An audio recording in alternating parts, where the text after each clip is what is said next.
Taking this opportunity to join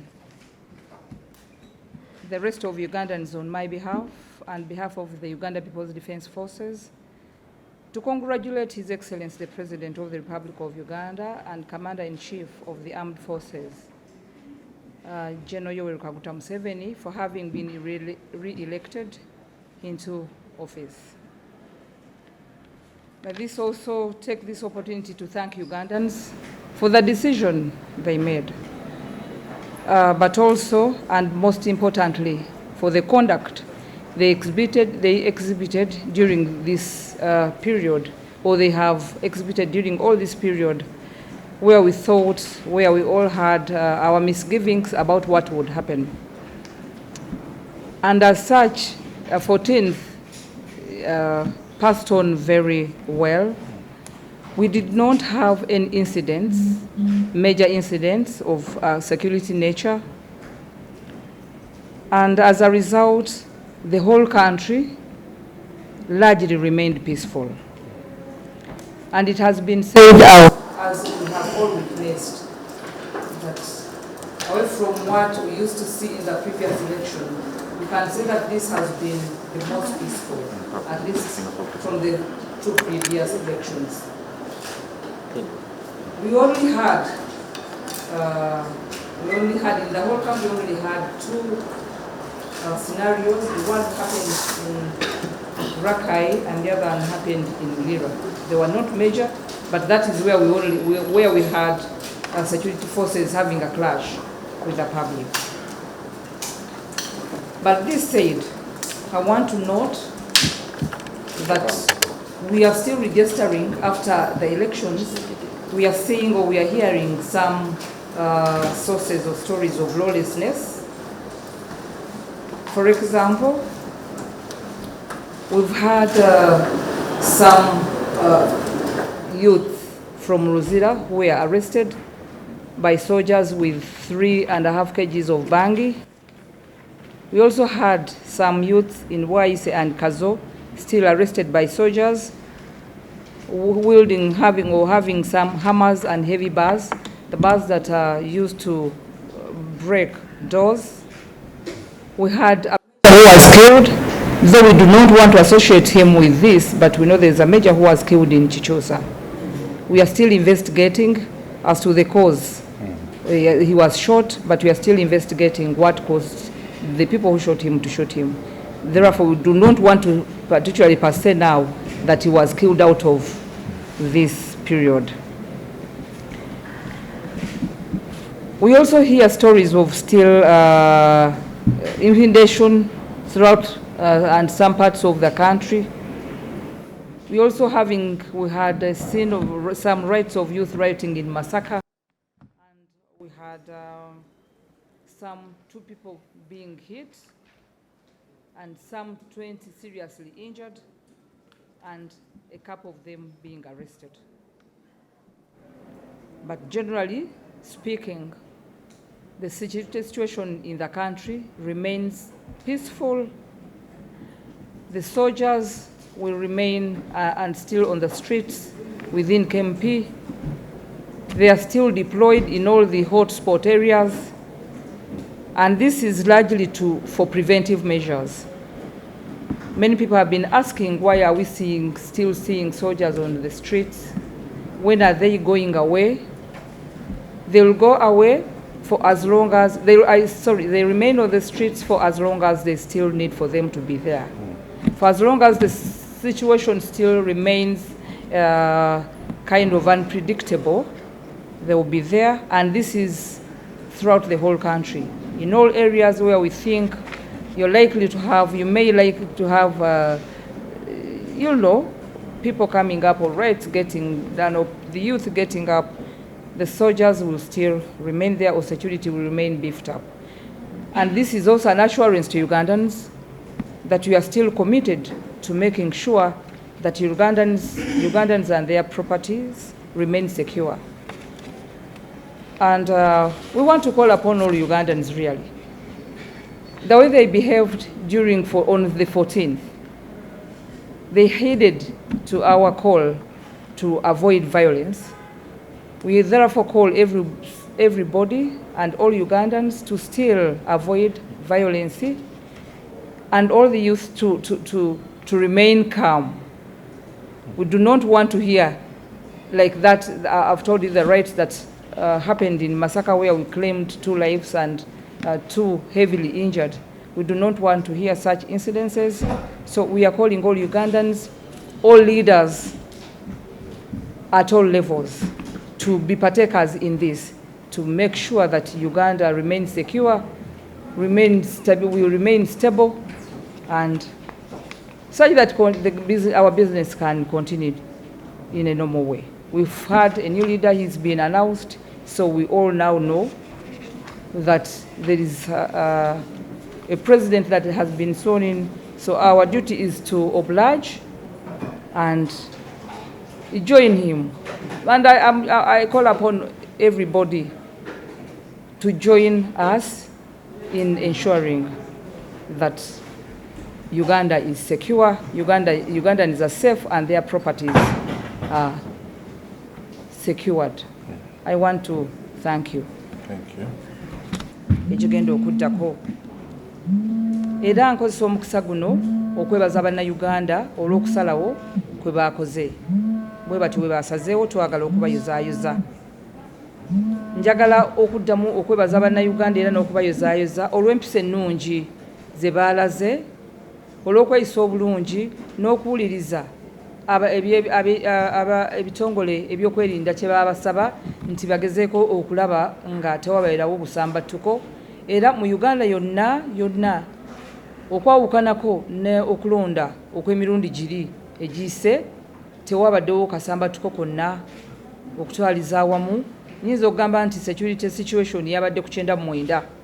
Twawuliddeyo obuntu 2 bwokka ate nabwo bwabadde butono. Akamu kabadde Masaka nga babadde basuspecting, balabye emmotoka gye basuspectinze okuba nti y'amagye nga balowooza nti oba erina bye yeetisse, naye ate bwe twagenze okunoonya mu inventory yaffe ennamba y'emmotoka eyo tetwagisanze.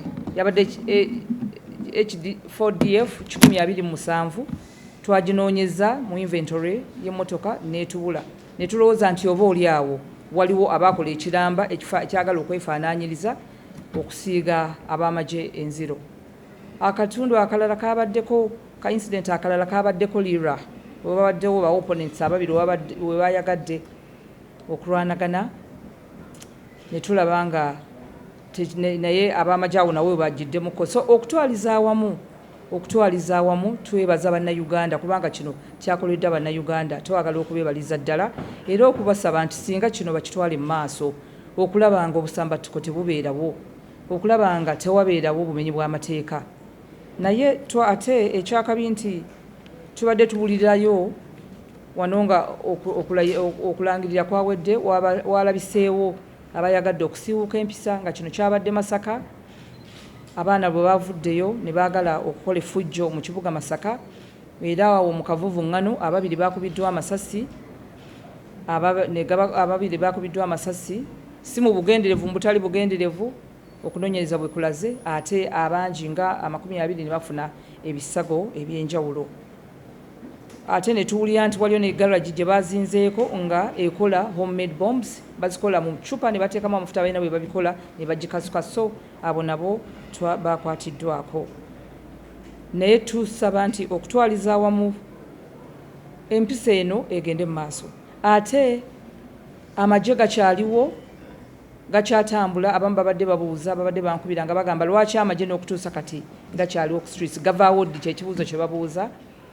Amagye tegajja kuva ku street mpaka nga ab'ebyokwerinda bamaze okulaba nti embeera ezze mu nteeko, kubanga plan B eyogerwako ekyaliyo n'ebikolwa eby'obumenyi bw'amateeka. Abaana bakyaliwo abakyesala akajegere, n'olwekyo amagye gajja kusigala nga gakyatambula, oba abakuumaddembe bajja kusigala mu bifo eby'enjawulo. Ate kino tetukikola lwa kutiisa bannayuganda, naye tukikola olw'okugumya bannayuganda okumanya titukyabakuuma, tujja kweyongera okubakuuma n'ebintu byabwe, okulaba nga tewali kigenda mu maaso kibi, okulaba nga tewali afiirizibwa kintu kye. Ebifo byonna bwe twali tugenda mu kulonda kuno twakola mapping mapping tugenda tunoonya ebifo waliwo ebifo threat levels zanjawulo zibeera zanjawulo so ebifo byonna bwe tulowooza nti wayinza okubalukawo obumenyi bw'amateeka tudeployinzeyo era tuteekayo amagye so bwe mugalaba babadde balagala nga twagalabye egindi twagalabye egindi twabalabye yes tuba twasomye embeera tuba twaginoonyerezaako tuba twagiteebereza ne tumanya nti obutabalukawo kintu kyonna tudeployinga before tetwagala kulinda kumala kuwulira nti ate wabaddewo embeera tulyoke tudduke nedda so nsaba wano wenjagala okusabira abakulembeze bonna batuyambeko ku mitendera gyonna batuyambeko okulaba nga Uganda tewabeerawo kweyuzaayuza okulaba nga tusigala n'obutebenkevu okulaba nga ebintu by'abannayuganda tebyonoonebwa n'omusaayi gw'abannayuganda nga teguyiika mwebale nnyo mwebale ddala okumpuliriza oluvannyuma lw'okulanga pulezidenti omuggya ne bammemba ba paliament abawerako mu bitundu eby'enjawulo okulonda okutwaliza wamu kwatambulira mu mirembe egy'enjawulo era nga bannasecurity twagala okutandika okuyozaayoza pulezidenti omuggya His Excellency Yoweri Kaguta Museveni okuba nga yasobodde okunywa mu banne akendo n'alondebwa ku bukulembeze obwa pulezidenti obuggya mpozi n'okuyozaayoza bakandidate bonna ku ddaala erya memba ba paliament abasobodde okutuuka ku buwanguzi okusingira ddala twagala okusiima abalonzi bonna abasobodde okwenyigira mu kulonda ba campaign agent bafanze bonna abagoberezi abazze nga bawa obuwagizi twagala n'okusiima twagala okuweereza okusiima okw'enjawulo eri ekitongole ekya Electoral Commission okuba nti kyasobodde okutambuza ebyokulonda okuweereza ebyokulonda mu bitundu byonna ng'obudde bukyali newankubadde waaliwo okusoomooza okutonotono ku tekinologi ono owaka biometric machine ak'engalo naye nga okutwaliza wamu kwatambudde bulungi abakulu abakulembeze ab'ebitongole ebyokwerinda nabo bavuddeyo okusiima bannasecurity bonna okuva mu police okuva mu UPDF okuva mu prisons owa aba immigration na bonna aba intelligence abasobodde okulaba nga bawanirira ebyokwerinda nga mu ngeri eyasobosezza abawagizi okuvaayo awatali kutiisibwatiisibwa n'okwenyigira mu kulonda eddoboozi ly'abawagizi abalonzi lyasobodde okuwulikika obulungi mu bitundu byonna mu Buganda mu Busoga Engulu mu bitundu bya Arua Karamoja yonna Mbarara era tubeebaza eddoboozi lyammwe lyawulikise bulungi nnyo naye nga kati nga akabondo aka security tutunuulira akaseera kano kuba nti akaseera akaddako we tugenda okuteeka essira tukimanyi bulungi nnyo nti nako kabeera kaseera kazibu nnyo olw'okuba mulimu bakandidate abamu n'ebibiina ebimu nga byo kwegamba bikyavuddeyo okuwakanya ebyavudde mu kulonda naye nga newankubadde waliwo okuwakanya waliwo twagala okukubiriza abo abalina okwemulugunya nti bagoberere amakubo amatuufu amakubo agali mu mateeka okulaba nti batwalayo okwemulugunya kwabwe naddala mu kkooti oba eri ekitongole ekya Electoral Commission kasita baba nti balina obukakafu naye nga abakesi baffe okuviira ddala emabega bazze nga bakuŋŋaanya obujulizi ku bukesi obulaga nti mulimu enteekateeka ate ab'ebitongole ebimu ab'ebibiina ebimu bye bazze balaga nti bajja bajja kutwala mu maaso mu nkola eya Plan B ey'okulaba nga abasikiriza abavubuka ababooda abawagizi baabwe okuvaayo okwekalakaasa n'okwegugunga. Kye tugezaako okulaba ku mikutu egy'enjawulo ku radio ne TV mulimu abazze n'entaputa yaabwe awatali na bukakafu bwonna bagenze ku maradio ne batandika okutambuza amawulire agasasamaza nti ekitongole Electoral Commission kyafulumizza ebyokulonda ebyabwe naye nga ebyabwe bye bagamba nti bituufu ate tebabijjaayo kubyanjula bawoza nti tukyakuŋŋaanya obujulizi. Basooke bakuŋŋaanye obujulizi balyoke babwanike bulungi nnyo maaso g'abantu oba mu kkooti bwe biba nga bikontana n'ebyo ebyafulumizza, naye okuvaayo okutandika okutaputa mu ngeri esasamaza ebyavudde mu kulangibwa okwa Electoral Commission tebeera nkola nnungi. Tuyinawo abakesi baffe era baalaga nti wano gye bugenda mu maaso tugenda okufuna obubondo obujja okwagala okuvaayo okusoomooza banna security naddala mu bitundu kakati awabeera abantu mu bitundu ebyolukale kati nga mu masinzizo, mu masomero, wali amalwaliro, awali obutale bu trading centers naddala wawakuŋŋaanyizibwa abantu basobole okukola ebikolwa eby'effujjo bisikirize abapoliisi n'abasecurity abakakkanya obujagalalo mu kugezaako okuba tiyagaasa awo wabeerewo okusoomooza okw'amaanyi. Ebyo ebifaananyi ebisiiga poliisi enziro, security enziro, gavumenti enziro basobole okubyongerayo mu maaso nga bwe badde bakola okuviira ddala eri emabega. Naye nga banna security abasirikale baffe tubategeezezza nti bakozese obukugu mu kutambuza emirimu gyabwe. Tweyongera okwetegereza n'okunyweza security ku makubo agafulumya abantu entambula wabweru w'ekibuga Kampala n'okuyingiza abantu. Amakubo gano ganogoddwayo olw'okuba waaliwo enteekateeka ezaali zitondeddwawo okulaba nga ebikolwa eby'okwekalakaasa bikolebwa ku makubo gano. Muli ekkubo ly'ebbombo n'ebitundutundu kati nga Kagoma, Madugga ne Woobulenzi. Waaliwo enteekateeka okulaba nti mu makubo ago ebikolwa eby'effujjo bibeerawo. Tulina n'amannya agaabo abaling leader abaali balina okukulembera ekyokusiba amakubo gano n'okwokya ebipiira. Ku luguudo lw'Egayaaza twafunye amawulire mu bakesi nga balaga nti Empererwe, Kuttaano, Kasangati n'Egayaaza awo nawo waaliwo enteekateeka ez'okwokya n'okulaba nti bataataaganya entambula ku kkubo. Ku luguudo lw'e Hoima flash points ziri kuviira Masitowa, Wakiso ne Kakiri awo wonna twasobodde okunywezaawo. Emityana enteekateeka zaali kutabulatabula ntambula e Busega ku Munaana n'e Bujuuko, mpozi ne Jinja Road ekitundu eky'Ekireka, Bweyogerere, Seeta ne Mukono. Abatabuzitabuzi bano oba bakigwanyizi baali balina enkola nti basaleko amakubo gano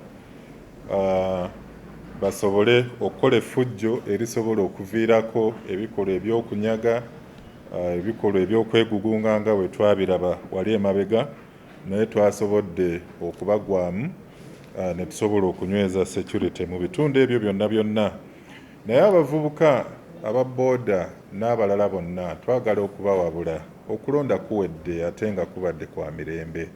So bano bonna abaagala okubakozesa ensobi ey'okubasikiriza okugenda mu maaso okwenyigira mu bikolwa eby'effujjo, tubasaba busabi nti temugezaako okwenyigira mu bikolwa ebyo. Bimenya amateeka, tusigale nga tugoberera emitendera egy'emirembe. Woba olina obujulizi ng'oli oba alina engeri gye yakwata mu kaluluko oba nga declaration forms zakwatibwamu, kwata obujulizi obwo abalooya bammwe we bali mugende mwemulugunye mu mateeka. Twasobodde n'okulemesa enkola eyali eteekeddwawo y'okulaba nti abavubuka abaali bapangisiddwa okuva e Kasese, Ejjinja, Emityana, e Luweero n'Embaale bayiike mu kibuga Kampala mu bikolwa eby'okwegugunga. Abo bonna nabo twasobodde okubalemesa. Era nga bwe twategeeza bannayuganda nti okulonda kuno kugenda kubeera kwa mirembe, ekyo twasobodde okukituukiriza, era ne ku mulundi guno twagala okutegeeza bannayuganda nti akaseera kano akaddako n'okulonda okusigadde kugenda kutambula nga kwa mirembe. Abo bonna bonna abanaagezaako okukola ebikolwa eby'effujjo tujja kuba tusobola okubeŋŋanga obulungi. Tulina ebikwekweto ebikyagenda mu maaso nga n'ekigendererwa ekyokunogolayo abo abakyayina ebikolwa ebyokugenda mu maaso n'okutabulatabula emirembe egiri mu ggwanga. Ensalo zaffe ng'aba immigration we bategeezezza, security ekyagenda mu maaso okutambuza emirimu gyabwe obulungi ddala, n'ekigendererwa ekyokuziyiza ebikolwa eby'obubondo obwandiyagadde okujja okutabulatabula emirembe wano mu ggwanga wakati. Era bannayuganda nga we mulabyeko, abangi batandise okugenda okuddayo ku mirimu gyabwe, era emirimu gibadde gitambula bulungi nnyo. Abakyali mu byalo abagenda abaddukira mu byalo, ekibuga kitebenkevu bulungi nnyo, era tusaba buli omu atandike okuddayo ku mulimu gwe awatali kutiisibwatiisibwa kwonna, awatali kutya. Ffe tuli beeteefuteefu nga banna security okulaba nga tubakuuma, naye nga mujjukire nti tubadde mu bifo bya njawulo.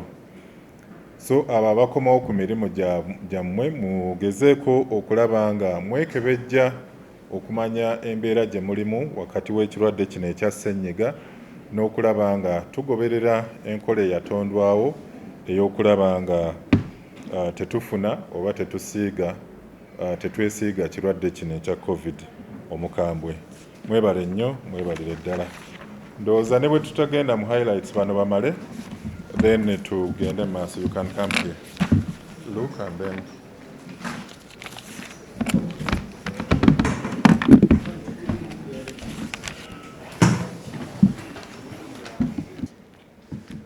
they have decided, and we have a new president. We'd like to congratulate our new president upon the success, and the Ministry of Internal Affairs promises to maintain peace, security, and stability. Our borders were calm without any incidents, and we hail the border communities for remaining very vigilant. We still have other elections, and please don't allow any foreigners to come in with the intention of voting. They are still remaining open as long as you observe the standard operating procedures for going in, out and coming in. We still have joint border patrols to ensure that we support our borderline. The PDF, Uganda Police, and other agencies and immigration are working together to ensure that no one enters to come and destabilize our country, especially when we are going through this very serious civic period. We apologize to our service seekers that we are not able to deliver some services that are internet-based, but as soon as internet resumes, we shall be able to serve you in the same way we were serving you. These services include mainly, there are many services, but the major ones are passport issuance. We are not able to issue passports at the moment. And we also have immigration services. People who are seeking visas to come in are not able to pay, and they are not able to launch their application successfully. This will be resolved as soon as we get internet. Those who made appointments for today were not able to be served, but as soon as internet resumes, management will come up with a way of how to honor the appointments that have passed, because we've done this before. You remember there were some 2 days when we were reorganizing, when we missed appointments, but we resolved them in 2 days.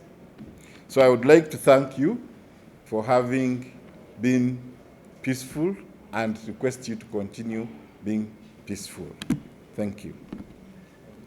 Zayoza bannayuganda mwenna olw'okusalawo ne mulonda okubeera ab'emirembe mu kiseera kino kitubadde tuyitamu, era ne mulonda ne pulezidenti omupya mu ngeri ey'emirembe ereetedde ensi yonna okutandika okututunuulira obulungi ng'abantu ab'emirembe. Twalonze pulezidenti omupya, njagala okutwala omukisa guno ku lwa minisitule ensonga z'omunda okumuyozaayoza okutuuka ku buwanguzi, era n'okumusuubiza nti tujja kweyongera okukwata emirembe era n'okulaba nti eggwanga lisigadde tebenkevu. Ensalo zaffe twayita mu kulonda kuno nga tewali buzibu bwonna, era zisigadde nzigule. Abantu bonna abagala okutambula kasita oba nga otambulira ku biragiro byatuweebwa oli wa ddembe okutambula.